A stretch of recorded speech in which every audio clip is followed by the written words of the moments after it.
Hello, my name is Jeff Neal from Cincinnati St. Xavier High School, and this clinic is going to focus on the essentials for offensive linemen as far as scouting reports with the use of Hudl. So try to keep this about 20 minutes, short and sweet, and what I think are the essentials as far as the offensive lineman when it comes to Hudl and so forth. So I'm going to go to the presentation here. All right, there's just the title of the report, just building an offensive line scout report using Hudl. There's my Twitter feed, that. I don't tweet a whole lot of things out. I might retweet things here and there. So just trying to keep it focused as far as what offensive linemen truly really need. At St. Xavier High School, the great tradition started by Coach O'Leary and Coach Houghton years ago. We were known as the Fools on the offensive line, the Fraternal Order of Offensive Linemen Society. And with the Fools, one of the things that we really want to do is what do they really need to know through Hudl?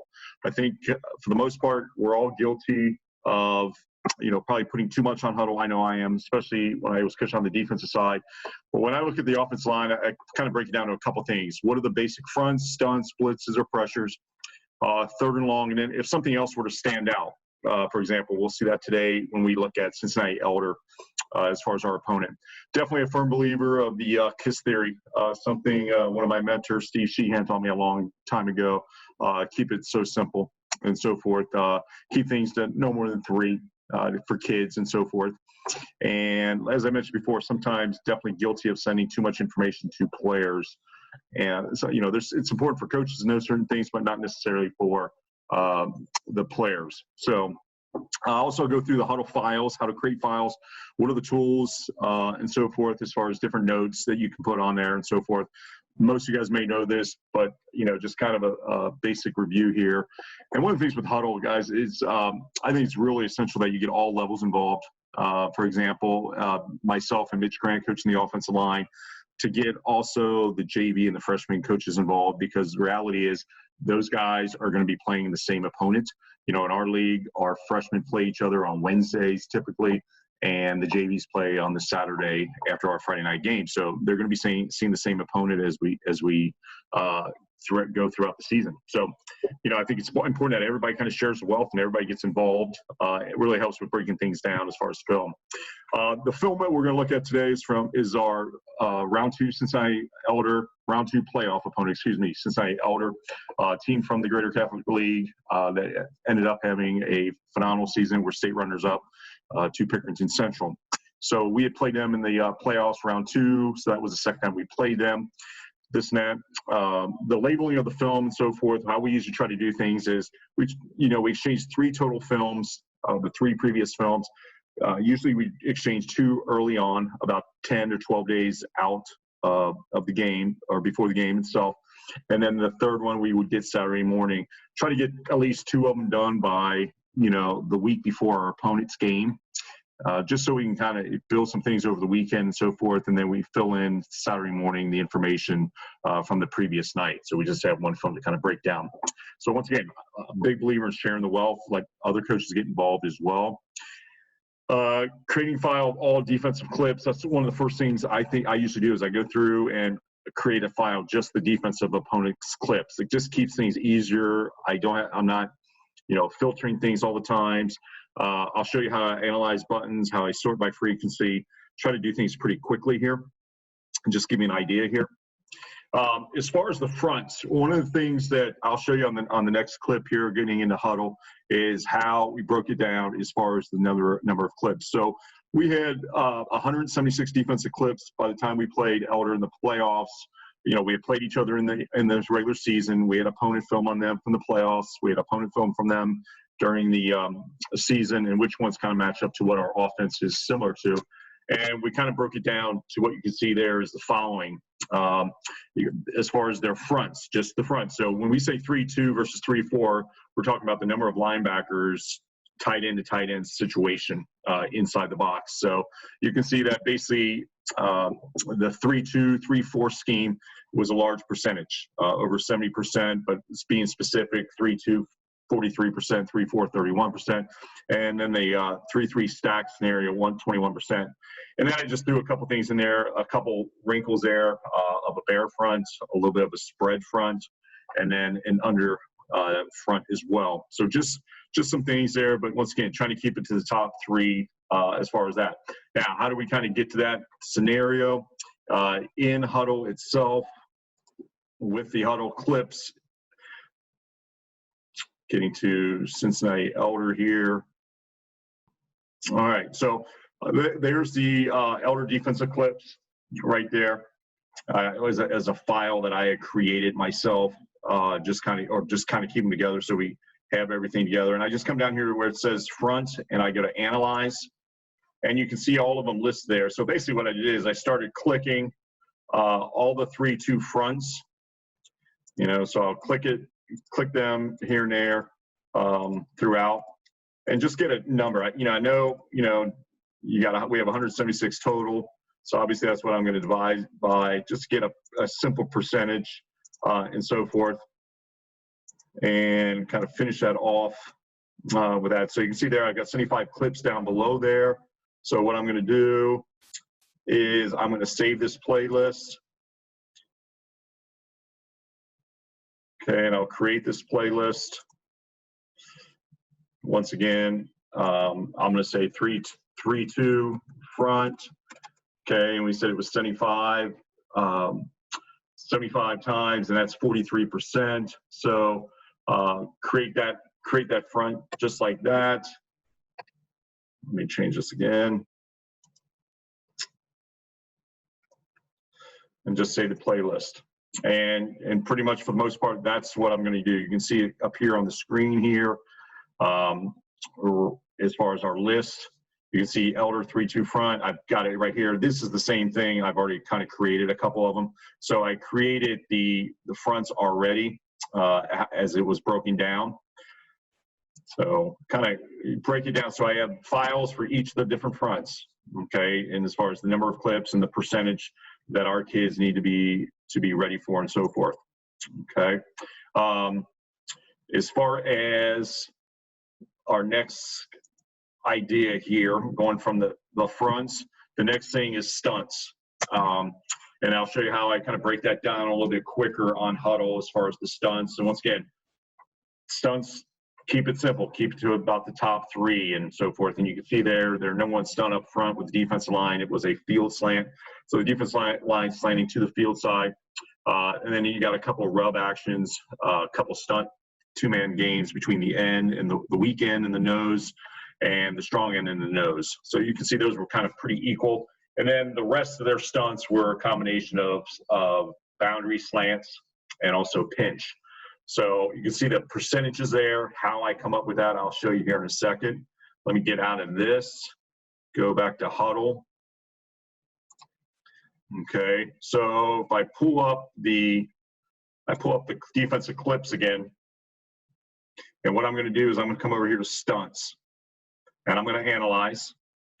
And with stunts, obviously not a whole too many of them. And then right here, I'm going to create this small button called sort by frequency. Okay, when I hit the sort by frequency, you can see over on the left how I can basically create this. So if I hit the field slant 31%, those files are going to come up. Okay, I want to save those files. Okay, so I'm just going to say field slant 31%.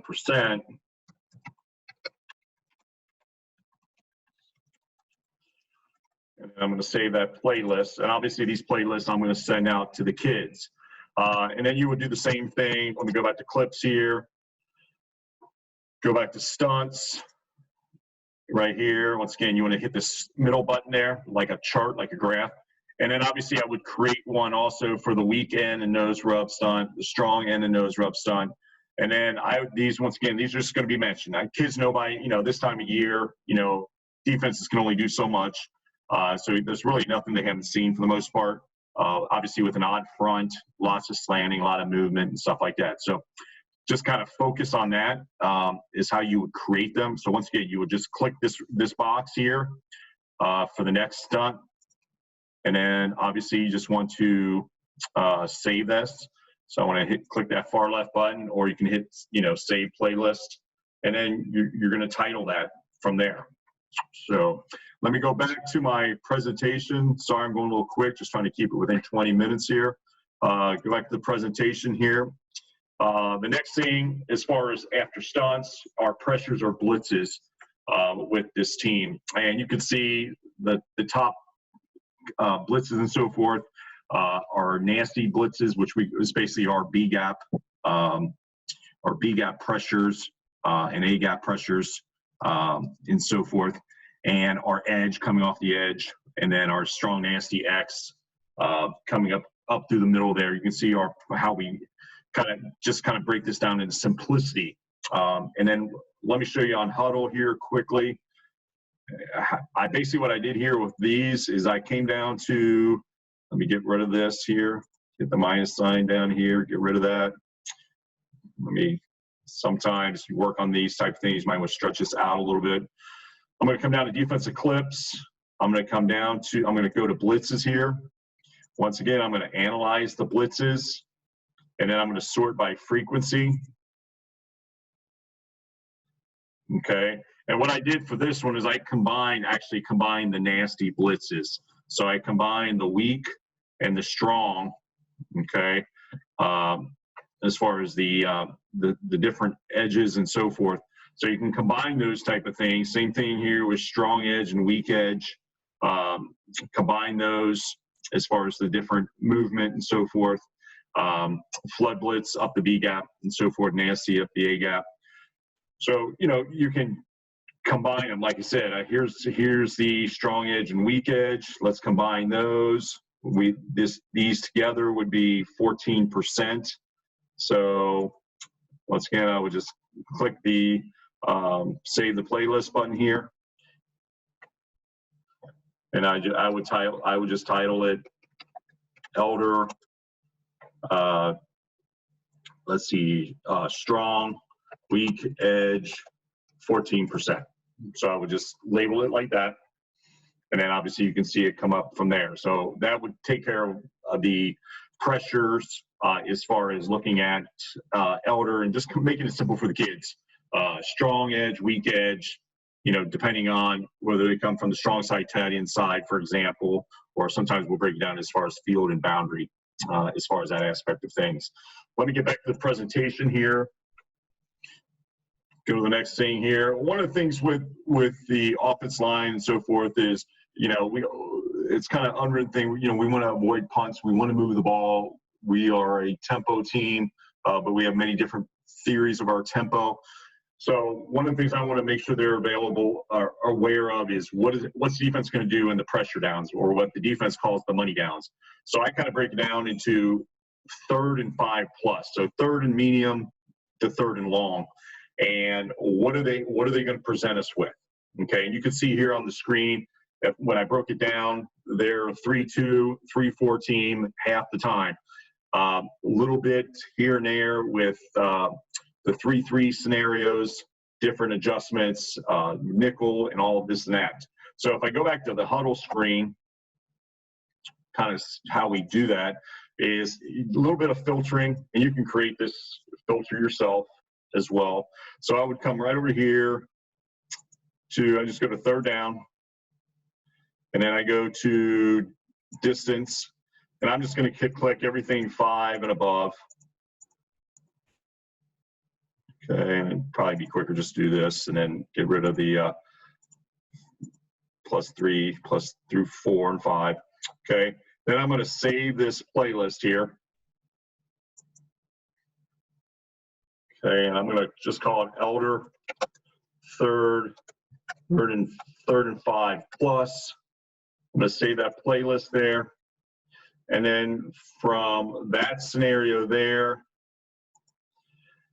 I'll pull up this list, and then I'm just going to go to the analyze, and I'm just going to go to the frequency. Okay, and I'm going to combine my statistics there.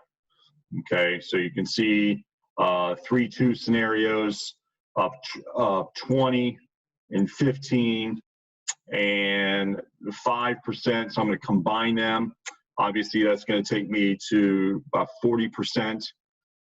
It tells you also how the linebackers are aligned, whether plus to the field or Sam's walk out or Sam's on the wing, whatever the case may be. Just different scenarios there. So once again, I'm gonna save this playlist. Okay, and I'm gonna put elder pressures 3-2, and I'm gonna put 45%. Okay, right there. So I'm just gonna kind of list that there, and I would do the same for the others. So if you go back to the presentation, okay, actually that's 40%. Go back to the presentation there. The other thing I'm going to look at, I think is essential, is with elder, especially, they're going to give us some mug looks, and that's going to be as far as when their linebackers are going to break the heels of the defensive linemen when they're bluffing or they're coming on pressure. So when they give us a mug look, they're up in our face and so forth. That's definitely part of their defensive scheme and so forth, and we got to be aware of it. So I kind of went back also and broke it down. When are they giving us these mug looks and so forth? So when I broke it down, you can see there that for the most part, over about half the time, usually they give some sort of mug look on first down, and then you can see the breakdown on second down over 30% and third down less than 20%. And with that, for the most part, what I do with that is I just go back to my defensive clips file, okay, and with the fronts, okay, what I did is I just kind of went back through, and anytime I saw the word mug on the scheme, then I would just check it, okay, and so forth. And like I say, whether it's a Mike mug, Sam mug, whoever the case may be, I'm going to make sure I just click it.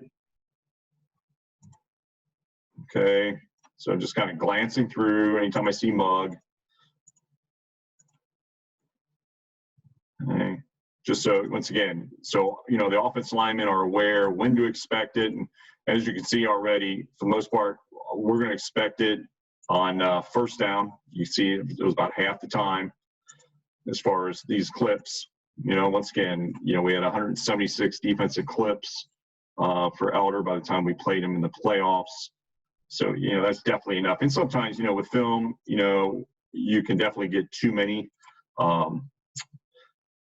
clips. You know, you got to make sure it matches what your offense is similar to and so forth. So I'm going to get rid of that. I'm going to click that. Okay. I'm going to hit save playlist. Okay. And I'm just going to put Elder mug looks. And I can look down here on the screen, bottom left. I just put 27 times. Just kind of makes sense to me a little bit here and there. And then from there, I'm just going to take the next step I'm going to do is I'm going to pull up this file. And then I'm going to come over here to analyze for down, because that distance is already taken care of. I'm already looking at third and medium, looking at the for the mug look, not necessarily down the distance, but for all. So it's got first, second, and third. And when I hit analyze, it's going to break it down into what downs we're seeing the mug looks. So you can see there over about 52%. I try to keep things simple. Second down, a mug look about 30% of the time. Third down, about 20% of the time. So if I go back to my presentation, once again, I could just click all the first down ones, hit save playlist, and I would put Elder mug first down 50%. I know it said 52%, but I try to make it simple for the kids. What's the difference between 50 and 52%? So just trying to keep it simple there for the kids. If I go back to my presentation here with the PowerPoint, you can see kind of how things kind of broke down there. Okay, so as far as the essentials, with the essentials, because mug is an essential look that our kids got to know about. That you know, not all teams don't necessarily play a whole lot about or play a whole lot of, so they've got to be aware of these looks. And this kind of tells the offensive lineman, hey, this is what to expect. Hey, if we're going to see a mug, there's a real good chance, obviously, on first down, a little bit less on second down, a little bit less on third down, which is the money down. So just keeping what offensive linemen really need to know. And once again, I kind of keep it down to front, stunts, pressures, third down, third medium plus, and then if something else stands out. Mug is definitely something that stands out. All right, to wrap things up, as far as the scouting report for the Fools, I think one thing that's essential is a Thursday quiz. I know we did this this past year a few times. A long time ago when I was with Steve Sheehan at a school called Oak Hills, we did this, and kids had to get an 80% or higher in order to start. So make sure that our kids are paying attention throughout the week, watching films. 10 questions that have to do with relevance of who our opponent is. You can see some of the sample question there. Just briefly describe, what does Elder's box look like? What are some of the fronts? Whether that's something you ask them to draw up, whether you ask them to describe it. Then, for example, what are their top 2 pressures? What are their top 2 stunts? So we're going from 3 to 2. So we're progressing through the week once again, and trying to prepare. Huddle opponents for Elder. Who do we have film on? These are types of questions just walking out, or when the kids are stretching and so forth, post practice or pre-practice. Hey, what are we looking at? As far as huddle opponents and so forth. And you'd be amazed at some answers, especially when you're asking them about personnel, for example, the nose guard number, and, seeing if kids are really watching film, especially when you're sending film of practice during the week. That's the essential huddle is, if we don't get to watch film with the kids on Tuesday because they're lifting, then as you're walking out to practice the next day, hey, reminding them, did you get a chance to look at the film clips from practice the day before? Because it's all about getting better each day. And, the huddle is an amazing tool that, kids definitely should take advantage of. Obviously, academics first, but it's also something you can kind of always just kind of test the kids. For example, if Elder's linebacker is number 52 and he's really good, and, he really stands out, and all of a sudden you're just walking out with a kid and you just threw out a random number like, hey, number 36, he's a heck of a linebacker. And personally, 36 isn't even on the field. And the response by the kid is always interesting. He's going to say, oh, yeah, 36, he's really good. Or he might look at you in an odd way. Then he's watching film. So always just, let's just talk with kids. You're not trying to trump them. You're not trying to, make them trip over their feet or anything like that as far as thinking. But you want to let them know that it is important. And then you see also some type of, how are we going to run a certain scheme against their front or their pressure? How is our pass protection going to look versus this scheme, this stunt, or this pressure? So, fair questions that, are all part of, film study and so forth, and kind of looking at the idea as far as, huddle being a great tool to make our football players smart football players, and that's part of the game as well and so forth. Because, God-given talent's going to take you so far, but if you're a great student of the game, that's going to take you to the next level as well. So just kind of going through that report there, as far as what are the essentials for the offense lineman at St. X High School and so forth, and go to the different aspects as far as success. So hopefully you're getting something from this. I try to keep this pretty close to 20 minutes, and thanks for your time. Thank you.